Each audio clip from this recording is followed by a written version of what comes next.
17 سال برای ایران جانفشانی کرد.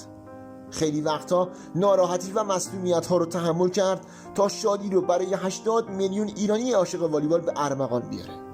بله، امیر غفور، همون ماشین امتیازگیری که بیوقفه و با راندمان بالا در جهان والیبال یکتازی میکرد، کسی که در قلب یک ملت امپراتوری از جنس والیبال بنیانگذاری کرد.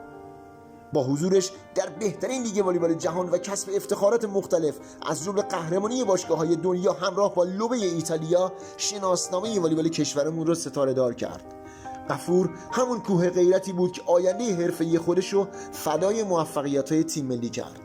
فشارهای بیش از حد و آسیب دیدگی‌های شدید شاید امیر رو مدتی از بالاترین سطح والیبال دنیا دور کرد، اما نتونست امپراتور ما رو زمین بزنه.